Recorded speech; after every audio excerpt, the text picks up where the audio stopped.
Here's a novel idea for all of you folks. How about members of Congress should actually read a bill before they vote on it? In fact, they should do it for all bills, because the oldest trick in the Swamp Creature book is to slip some partisan garbage into otherwise innocuous bills in an effort to pass that garbage without anyone noticing. Well, some members of the Freedom Caucus are now declaring enough is enough, and go figure, they are being vilified for it, attacked for insisting lawmakers have enough time to review legislation. Texas's Chip Roy and Pennsylvania's Scott Perry are now squarely in the crosshairs of the Washington elite, from both parties, by the way, as they and other Freedom Caucus members insist on all lawmakers take part in roll call votes. We got a $40 billion bill at 3 o'clock in the afternoon. I haven't had a chance to review the bill. My staff is poring over the pages trying to see what's in it. You want to talk about the institution? You want to talk about standing up alongside Ukraine? Why don't we actually have a debate on the floor of the People's House instead of the garbage of getting a $40 billion bill at 3 o'clock in the afternoon, not paid for, without having any idea what's really in it? Well, read it, but they don't want to. How dare he call for time-consuming roll call votes or debate on the issues, when there are so many more important things to do in Washington, like fundraisers, of course, and fancy dinners with lobbyists, I'm sure. See, lawmakers and even the media elite expose themselves. Look at what CNN writes about Congressman Chip Roy and Scott Perry for their antics. They say, quote, "The hardball tactics have annoyed Democrats and Republicans alike as the votes have eaten up precious floor time, scrambled travel plans, and forced members to pull the plug on both constituent meetings and fundraisers." Ah, yes. So now it's deemed hardball tactics to ensure the bills get read and Congress actually takes a roll call vote. Last I checked, that's a congressman's job, to vote. How dare these, quote, rabble-rousers, as CNN calls them, ruin the travel plans of these spoiled lawmakers? The entire tone of the CNN article captures how out of touch the media and the establishment uni-party in Washington really is with America.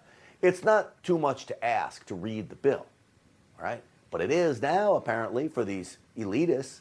Congressman Matt Gaetz interviewed two of his Republican colleagues, Andy Biggs and Chip Roy. We ought to have the time to vote, to review bills, look at them, have a debate over it before we're voting, and that's not the way this process works. It is designed by a cadre of leadership to jam bills through in order to curry favors and to have power in this town instead of us being able to represent the people. All right, so Congressman Roy just got to the heart of why Americans are fed up with Washington. Going to D.C. shouldn't be about steak dinners with lobbyists. It shouldn't be about what so-called leadership wants. It should be about what constituents want and need. What's best for freedom and prosperity in America. That's what they should be looking for, not what's best for special interest. And yet so many Democrats and Republicans are angry with Freedom Caucus members for simply forcing Congress to do its job. You cannot just come up here and mask what you're doing behind this mob mentality of voice votes, when that's really what happens.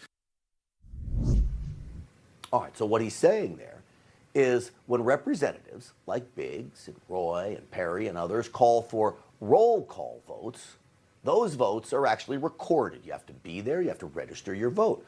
Constituents can then see how each member of Congress voted. When you vote by unanimous consent, is what they call it, there is no record of the vote. So lawmakers don't have to be held accountable for it. How convenient, right? The lack of transparency and the sheer avoidance of accountability should outrage every American, no matter what party they belong to. One of the guys that was in my face last night, a Republican, was telling me he's got better things to do than be on the floor and voting. And I said, well, like what? He said, well, I can't do my social media and I can't do media hits. And to media hits, here's the problem. In the last Congress, over $2 trillion worth of spending passed with a simple voice vote, meaning not even every member of Congress needed to be on the floor, leaving no trail as to how your congressman felt about the money being spent. In this Congress, Nancy Pelosi has forced through bills responsible for hundreds of millions of dollars in spending, all with a voice vote, and sometimes there are only a handful of lawmakers present to push it through. It's all about power. And you and I have talked about this. This is about the ability of a small group of people to control everything that goes through the floor. And then they're able to essentially hide the large growth of government, hide the things that they're able to do. And frankly, curry favors, as I said before, buying and selling votes, essentially. Buying and selling votes. Now, for speaking out, those two men, Matt Gaetz included really, are enemy numbers 1, 2, and 3 with both parties because the jig is up.